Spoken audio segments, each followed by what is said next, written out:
She won't quit. It's not her fault, but I just don't feel like dealing with her. She'd go on somewhere. And I try to be really nice to them. I start off, okay, now, let's quit. They don't listen. Alright, quit. They don't listen. Get your fucking ass down. They listen.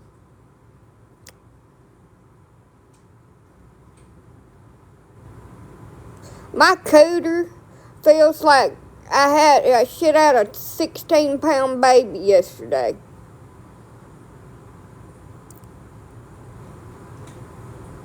I felt my vag hole in my butthole.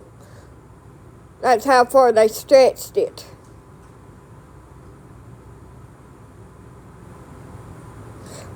When they was up in there doing their procedure, in-office procedure that they done on me. It's not supposed to stretch like that.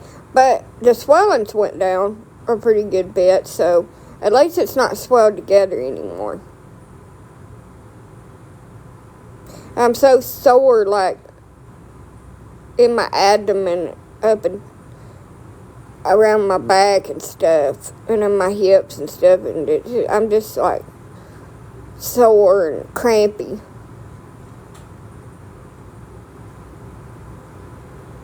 Well, that's how I felt. I could feel them. It felt like they was stretching out my butthole along with my vag hole.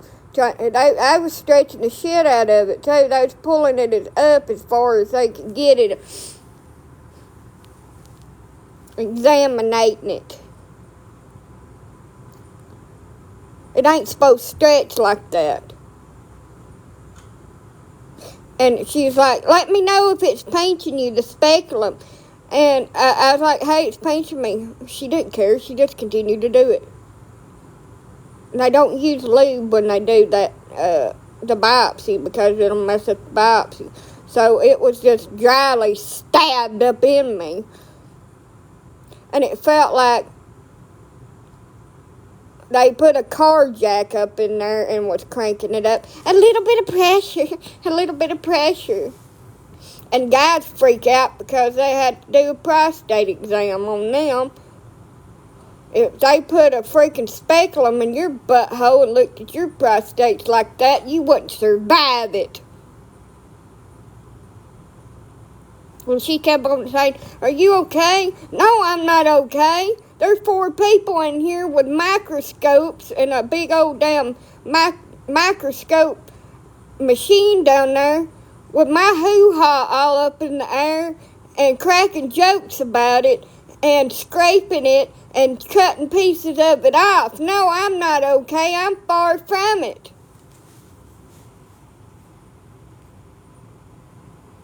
It's far from okay. And then the pain set in. And I felt, and I still feel, so freaking nauseous. Feel like I can throw up. Oh, I'm not supposed to lift over 5 pounds. Well, that ship sailed. My fat ass dog, I had to take him in and out to the bathroom, and he weighs over 100 pounds. So that ship sailed. So now I'm oozing again. No, they don't give you nothing for pain. The government's pretty much done away with any kind of pain management that we used to get. They signed a bill and allowed when you have surgery, you don't get no pain meds. They just tell you over the counter. Put a Band-Aid on it, rub some dirt in it, you'll be alright. Don't make a shit how bad it hurts.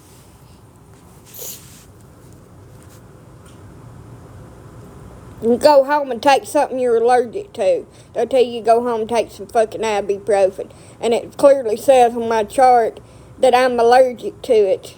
Badly allergic to it. But they continue to tell me to take the shit to help with swelling and inflammation. Sure thing. Which ER do you want me to come to? This one down here, St. Vincent's. When my throat closes up. And I have spasms all over my body for 6 to 12 hours. So which one? Which one do you want me to go to?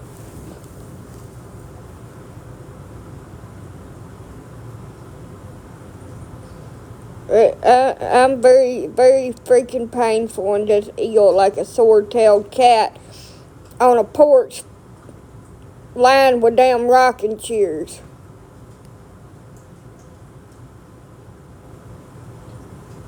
They don't care.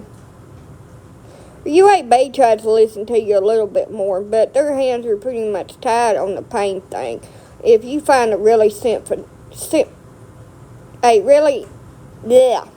a really caring doctor I can talk today, they might give you like 2 pills.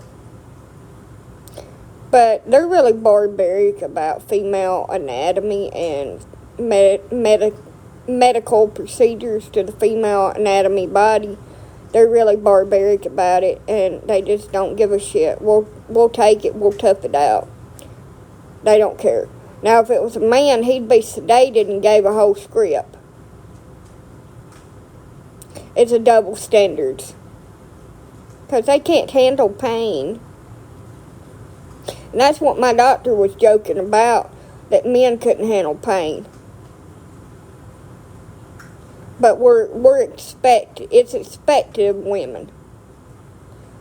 She's the same. She is unconscious, can't talk, just really weak, internal bleeding, a lot of other things. I do know that my brother is going to prison for a long freaking time, and I'm glad.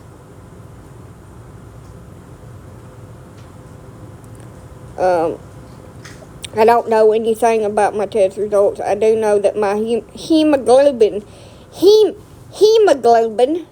was a little bit elevated, but I was kind of dehydrated, so that's probably why. Dehydration can cause your hemoglobin to be elevated. And it was just slightly elevated. It wasn't like significantly elevated, but yeah, I hadn't drunk or eaten anything before they took my blood, and I told the woman when she took my blood I was dehydrated. I know I was.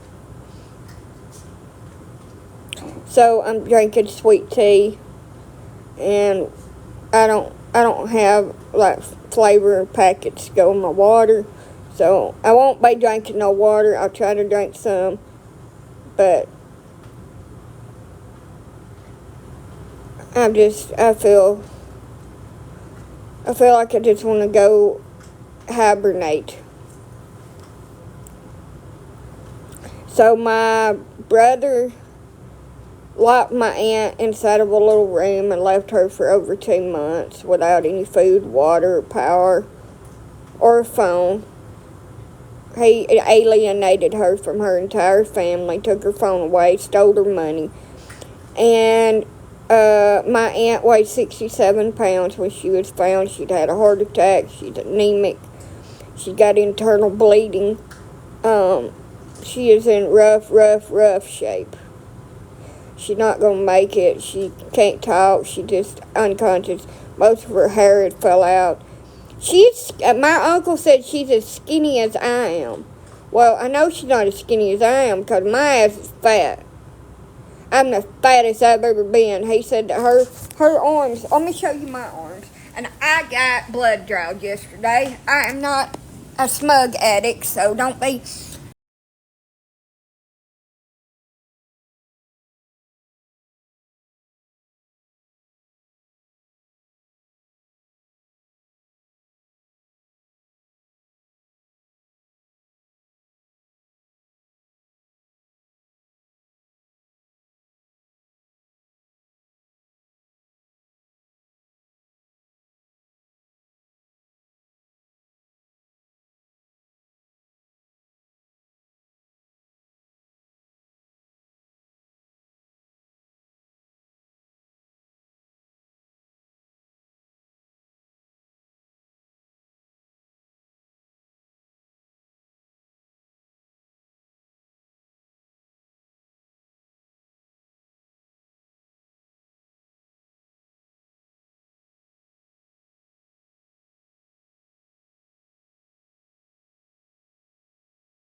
just rocking back and forth because my belly's hurting so bad. Like, I'm so sore.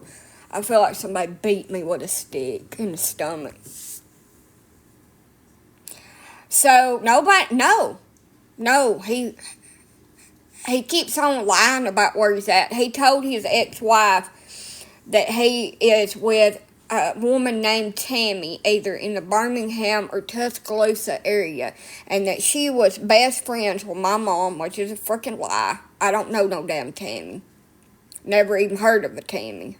And I stayed with my mom during the darkest of her days when battling her addiction, and I knew all her friends. And Rapid is the only one still alive, and he looks rough. Of all her compadres that she had back then, everybody else has passed due to their problems. I don't know no damn Tammy. And he's like, oh, she's second mom to me. But you unalived your mother. You unalived your aunt. You are, one more body, and you'll be a serial unaliver. Which are probably a body somewhere else. My aunt won't live but a few weeks. If that. She will never recover from what he done to her. She will never be able to live on her own, to take care of herself. She will be in an assisted living facility until she passes, or with home help in my home or her brother's home, if she even makes it out of the hospital, which we're highly doubting that she'll ever make it out of the hospital. So one more body, and he'll be a serial unaliver. He's already unalived 2 people. He'll never see justice for my mom. They'll never bring any charges on her because they never investigated it. But I was there, and I watched him do it. I was helpless to do anything about it. I was too small and skinny to fight him. I tried, and he dislocated my wrist and broke the phone and nailed me in the house.